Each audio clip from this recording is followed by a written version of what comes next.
What's up, y'all? You are tuning in to the Real and Hungry podcast where we talk about real estate investors for beginners. But today, we're not doing a lot of talking. We're going to do a lot of showing. So we are right here with my main man, Miguel, and he's going to show you guys, and he's going to talk about two brand new constructions that he's working on in these streets. So as you can see, these houses right here in the background. So he bought the lot, and he's done all these. He's still not done, but we're going to talk about it. So with further ado, Miguel, tell us a little bit about what you got going on here. Man, this is actually one of the best deals we've bought, and the reason being is because this lot right here led to more opportunity. We ended up buying all these 4 lots right here. We bought 2 houses and then 2 lots, and it all happened with that first opportunity, which, you know, I'll tell everybody, like in the last episode, you know, it only takes one time, you know, just make that shot and take that opportunity. You know what's going to happen after. So this is a great example for that. So let's start from scratch. So how do you even come about buying this lot that we're seeing on right now? So believe it or not, this lot right here was on the market for 17 or 18,000. I believe 18,000 it was in the market. So it was in the MLS, right? MLS, like yeah, it was in the market. Zillow, Realtor.com, you can see it. So 17,000. All right. So I saw it, man. It was flat, and it was like, man, let me go see this. I didn't know about this street. I used to cut through here, but I was not aware of this lot right here. So I came check it out. I said, man, this is the perfect spot for build a house. And you know, it's a great location. It's really close to Expressway and Costco and all that. And we have Walmart here, Target. Like, it's a great location. And I was like, you can't go wrong with this. So right. At that time, I was doing some studying of how I can build a house with almost no money out of pocket once I owned the lot. Mm-hmm. So we wanted to find a lot to put it to practice. And you know, here we found on the lot. We made an offer 18,500 above the listing, what they had it listed for, and we ended up getting it. So that's awesome, man. Congrats. So I think it's important to tell too. This is your first experience doing a brand new build from the lot. So first time we built a house. So did you buy cash? Is that how you bought the lot, or do you get financing? Yeah, no, we paid cash for the lot. Yeah, okay, so the lot was paid cash. Now let's talk about, obviously, you've done some work, so you got a lot of money in here. How do you get the money to get everything that you're doing done once you had the lot that you paid cash for it? So once we had the lot, one of the things that I learned is that you can actually build the house with no money out of pocket. And it sounds crazy, right? How? So what we did was we transfer ownership of the lot to the lender. Okay. And then the lender give us money to build it on draws, which means, you know, we're gonna get some percent up front. Once the work is done, he gives us more money. Once the work's done, he will give more money. So, and you do those scheduled draws with the contractor as well. That way, you know, hey, I'm getting 40,000. You have to pay 40,000 to a contractor. So you're really not keeping any money. Once the work is done, you give me the money to a contractor who's supposed to be finishing the work. So nice. And then, so it's safe to say that you almost use like your lot as like a collateral or down payment toward the lender, so they can start giving you money. Exactly. And then, how did the builder come into play with this? Like, how did all that process go? I mean, we're right now, as you can see, hasn't been done. It should have been done 4 months ago. So that's when it's been a big learning experience. You know, make sure you interview your contractor. Make sure you visit some of his work sites before you hire him. That way you don't end up like us, where we should have been, you know, done and sold this house 4 months ago, and we're still working on it right now and dealing with that stuff. But you know, you simply get a few bets on the job. You know, we went with the cheapest one, and this is what happened. But it's all learning experience. But from and that's great. So again, new experience. You're behind schedule, but you're still gonna sell. You'll make money. What did the lender ask you before you started approving you for the loan and gave you the opportunity to start doing draws? So we got private money on this. Okay. So we didn't go to the traditional, you know, process. We basically, you know, went someone that had the capital, and we're like, hey, you know, this is the law, these are the blueprints. We have building permits already, and you know, I can transfer the ownership law to you.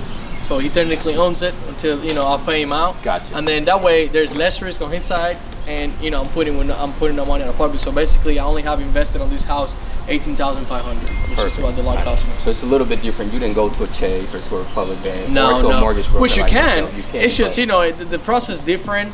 We had so much, you know, room here to make money where we weren't paying for the interest right up front. We were only paying for what we were using. So, you know, we still were gonna make good money. So it made sense to go after private money, avoid all the hassle. They don't have to, you know, do the regular like appraisal and other stuff, which we could have done. It's fine if you do it, but in this case we use private money. We transfer ownership of the lot to the private lender, and then we'll start building when he gives the money. Awesome, man. That's good stuff. So let's talk about like when you like the plan, like the floor plan. How do all that come about? Because obviously I'm thinking, oh man, I have a lot. I have no idea. Yeah. What do I do next? So now you got the money, you got the lot. You figure out how to get the money. How do you figure out what you were going to build on this lot? Is it open here? That's close. This way. We'll go the other way. So that's a good question. Because I didn't know that either when I started. It's all we went. And again, man, honestly, we learned all this from YouTube. So I'm gonna check this house out. It's a 3-bedroom, 2 full bath, open concept, 2 attached car garage. Awesome layout. Yeah, it's a nice layout. You got kitchen island, just let people off. Pretty good space. So back to what you were asking me. We went and got the plan from you know, you can go to like architect or something like that, or you can even buy them online. It doesn't really matter. So we got recommended to someone in town local, and he has a bunch of drawings. So you basically go to him, say, hey, look, I got this size of a lot, and then he tells you this is what you can build on it. You know, you can pick whatever style of houses you like. So nice. You know, we went through a bunch of blueprints. Once we found what we thought worked, which is this layout that you're seeing right now, then we went ahead and purchased it. It was $450, and then with that, you know, you can start getting contractor beds, and then that's what they're going to use to submit it to get the building permits. Awesome. All right, that sounds great. So 3 bedrooms, 2 bath, 2 car garage. Everything is going to be brand new from the ground up, right? Everything's new. What do you anticipate now? Obviously, you've lost some money on it because you should have sold these things 4 months ago. So I already know you're already behind on it. But we're a little behind, but now he's paying the holding cost right now. The contractor has been paying here for 3 months. So you know, okay, so that's good. So what do you think you'll end up making after? So how long have you been working on this now? So we've been working on this one since I believe it's around 8 or 9 months. We've been working on this. 8 or 9 months. So you know, let's just say it takes you're close to a year, right? We're probably gonna end up selling this sometime in the fall, to be honest with you. Because if we finish it this month, we put it on the market in August. By the time we get an offer and everything close, probably looking at sometime in the fall.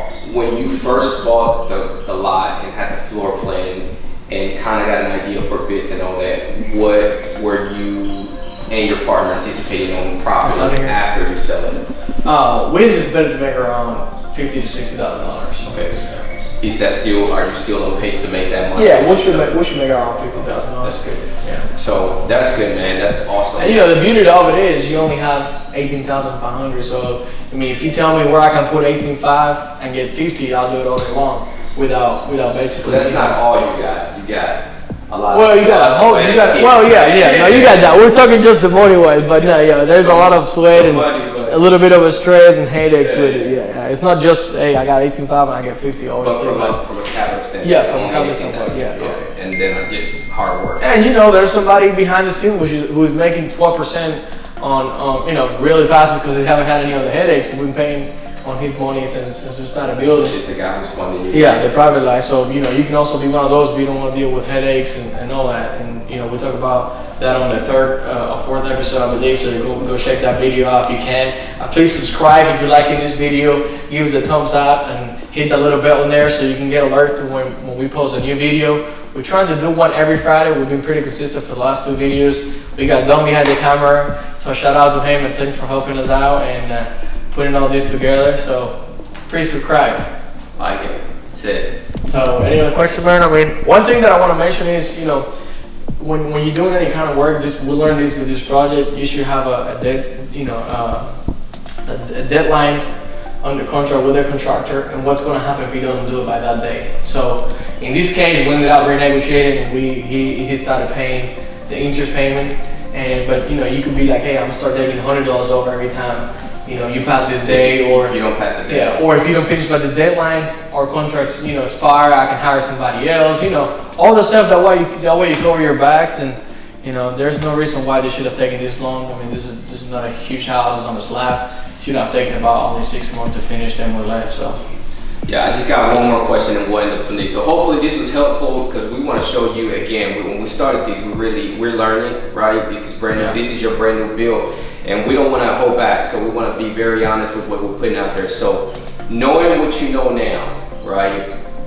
Besides obviously putting deadlines in the contract, what is something else that you would have done differently, or you are going to do differently on your next brand new build from ground up? Build it ourselves.